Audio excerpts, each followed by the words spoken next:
Hi everyone, my name is Vrinder Yadav and today we are going to talk about recreation therapy. So what is recreation therapy? Recreation therapy is a systematic therapeutic approach planned to achieve an improvement in well-being through leisure activities. And today we are going to focus on recreation therapy with elderly resident groups in a long-term care facility with various impairments. For elderly residents, this covers various interventions targeting physical, cognitive, emotional and social health. These activities are implemented to enhance physical function, improve cognitive abilities, help with emotional regulation, and foster social connection among participants. For example, music related activities can be great for improving memory and reducing anxiety. Research has shown that familiar songs can help people with dementia recall experiences and emotions from past. And apart from music-based interventions, there are several activities adapted according to the residents' capacity and interest. Some like to tell stories, sharing memories, thereby continuing all the good tradition and improving their cognitive abilities at the same time. Others like to paint or make something with their own hand, which allows self-expression and gives a sense of accomplishment. The main focus is to make the activities meaningful. Recreation therapy isn't just about passing the time. It's about giving residents a sense of purpose, joy, and connection with each other. For residents with limited physical abilities or cognitive impairments can participate in adapted activities that allow them to engage in interventions at their own level. And that's why recreation therapy is so important. It's person-centered. We focus on what residents can do rather than what they can't, helping them find joy and fulfillment in their daily life. Whether it's through physical activities like chair yoga, storytelling circles, or sensory stimulation interventions, each program is designed to enhance their quality of life. Now let's talk about the ethical principle that guides the profession of recreation therapy. First and foremost, we respect residents' autonomy, rights, and dignity. That means ensuring the confidentiality of the client information and adhering to rules regulation for privacy. Before beginning any intervention, we always make sure that we have obtained informed consent. This means that the resident or their legal guardian, if client is unable to make decisions, fully understands and agrees to participate in the leisure activity implemented by a recreation therapist. Participants have the right to decline or continue the intervention at any time. We also prioritize autonomy of our clients. Residents should never feel forced to participate in any activity. They have the choice to whether participate or do a certain task according to their wish in an intervention plan. There is a high possibility that some days residents may feel excited to participate and other days they may prefer to observe or rest. Respecting their choice fosters trust and comfort, thus strengthens the relationship among participants and the professional. Another key ethical principle is equality. Regardless of race, gender, cultural background, or disability status, every resident has equal access to recreation therapy programs. This means offering diverse programming that respects their culture and religious traditions, as well as adapting activities to suit their individual needs. This helps us to make sure that the client is feeling comfortable participating into the activity and they are not treated with disrespect in any activity. Inclusion doesn't just mean participation, it means making sure that the residents feel truly welcomed and valued in the programs. Whether that's through language support, using adaptive equipments, or cultural sensitivity, we are responsible to make sure that every resident's unique identity is respected and they feel a sense of connection with our intervention plan. We also consider the ethics of beneficence, non-maleficence. It means that our interventions should be focused on providing benefits and improving their overall well-being. Moreover, it is our duty to only implement programs that do not cause any kind of harm or abuse to our clients. Client safety is our topmost important priority while providing care to our clients. Finally, we maintain professional boundaries. Recreation therapies try to foster strong positive relationship with residents, but we must always make sure that our relationships remain professional. That means to have to avoid favoritism, be mindful of our emotional boundaries, and never overstep the therapist-client relationship. Ethical considerations are at the heart of recreation therapy. By maintaining confidentiality, autonomy, ensuring inclusion, beneficence, non-maleficence, and upholding professional standards, we are ought to create a safe and supportive space where all the residents can truly thrive and improve their overall well-being and quality of life. Now let's discuss how vital assessments of clients are in the long-term care. These assessments provide the basis for developing individual treatment plans, so enabling us to know about the needs of each resident on physical, emotional, and cognitive basis.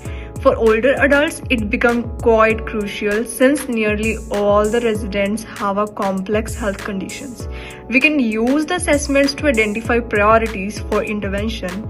For example, we rely on tools like the mini mental state examination, which will enable us to evaluate cognitive functioning.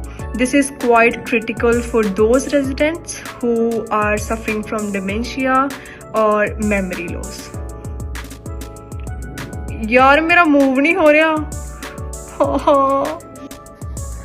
Additionally, another important tool is geriatric depression scale.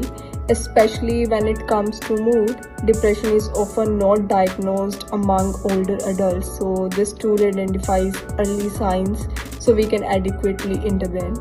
In addition, this helps us review daily living activities through the application of functional independence measure, guiding us on specific level of intervention. For example, for our resident like Mr. David, with difficulties in managing basic activities such as dressing, we identify interventions to address his needs appropriately.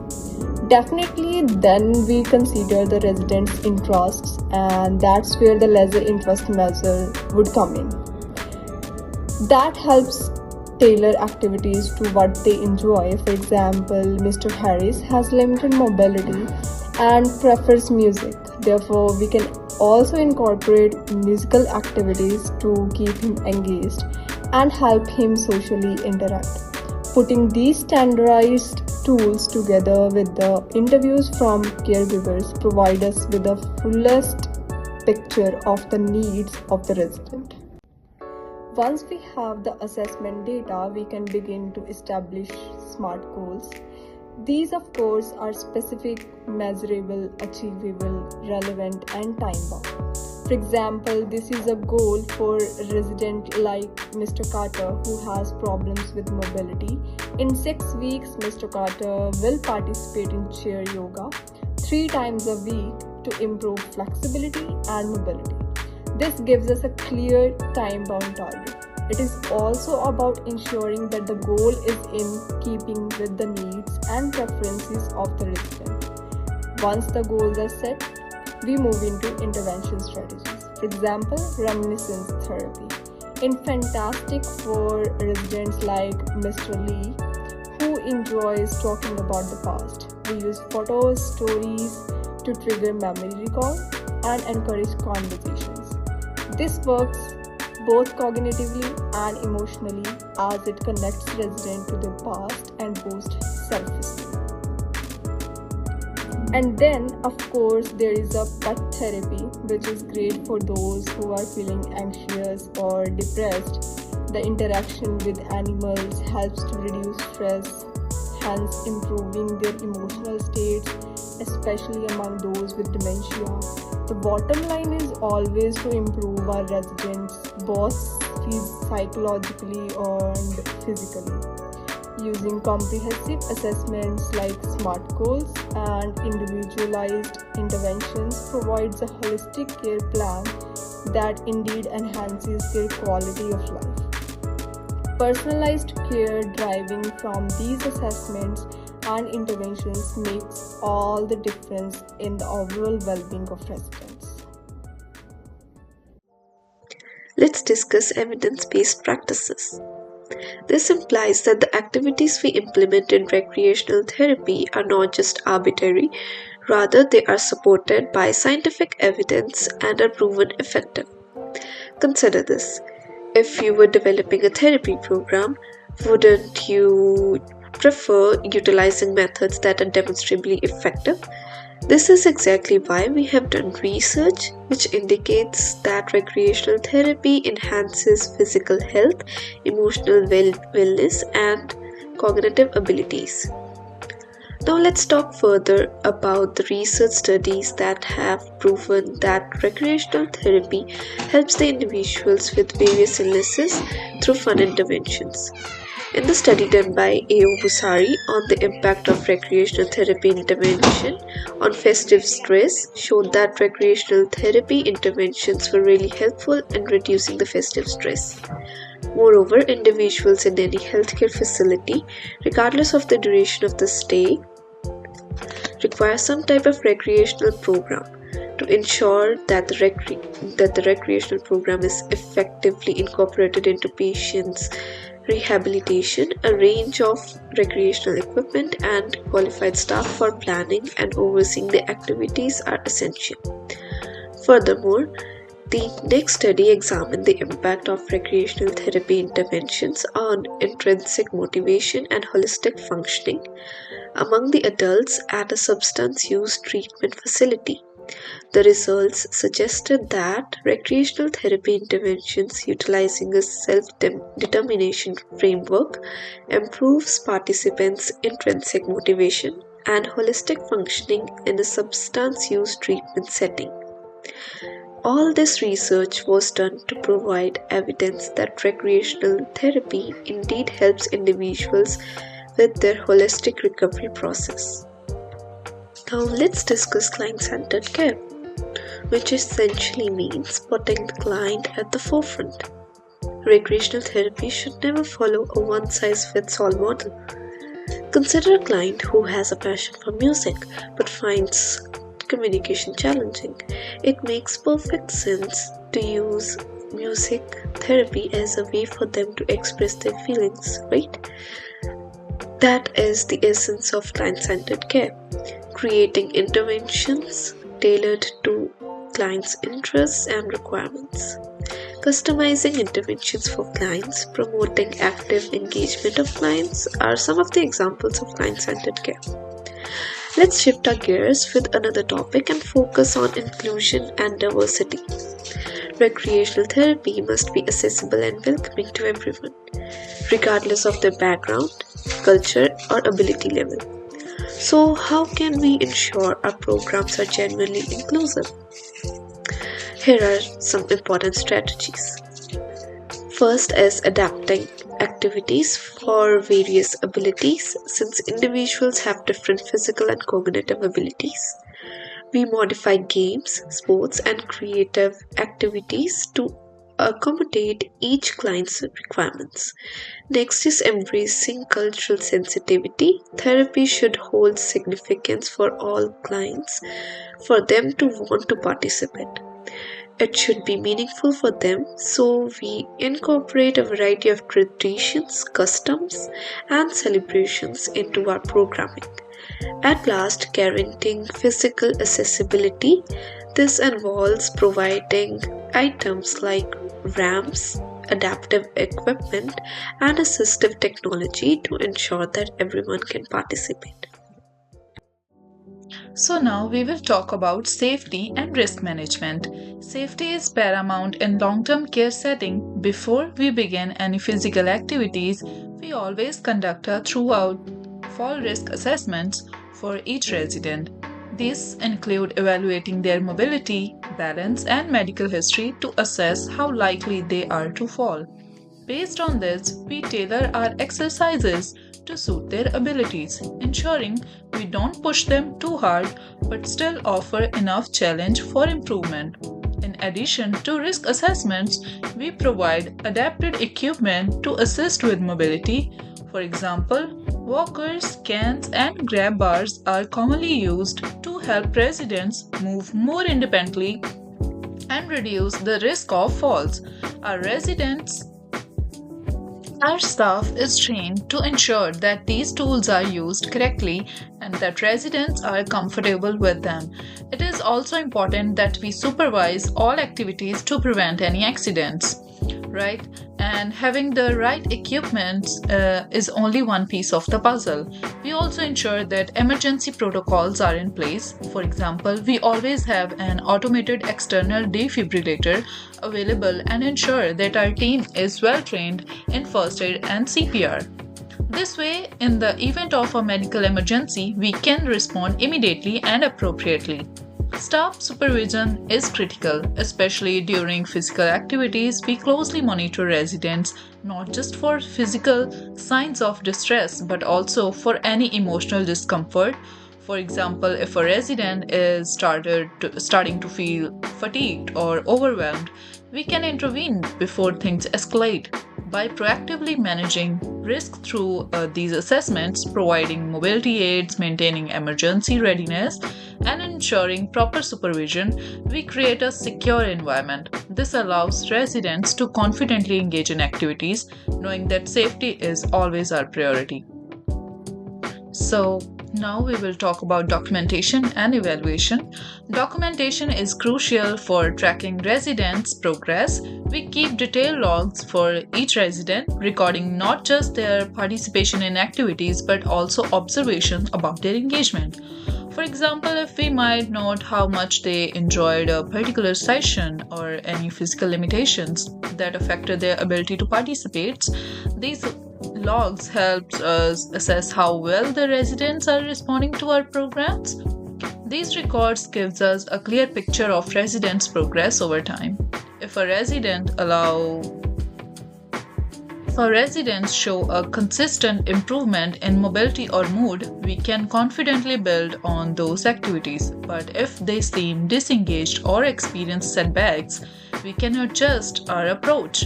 We also use tools like the quality of life scale for older adults to evaluate the impact of therapy. It helps us assess not just physical health but emotional and social well-being, which is key to our therapy program. By reviewing these participation logs, we can ensure that each therapy plan is tailored to the individual's need. The information we gather helps us refine our approaches, ensuring that every resident gets the support they need and that we are constantly improving our practices. And this evaluation process isn't just about numbers or logs. We also rely on feedback from residents and their caregivers, satisfaction surveys, and input from family members helps us understand how residents are feeling about the activities. This feedback gives us real-world insights which are invaluable for adjusting our therapy plans. It's an ongoing cycle of assessment, feedback, and adjustment. By continuously evaluating our methods and analyzing participation data, we ensure that every resident receives the best possible care. Now take a look at professional development and certifications. As a recreation therapist, it's essential that we keep up with the latest research and best practices in the field. The aging process and therapeutic techniques are always evolving, so we need to stay informed. Attending workshops and conferences is a great way to do this. It helps us learn new methods and bring fresh ideas back to our practice. Whether it's learning about cutting-edge therapies for dementia care or new trends in physical rehabilitation.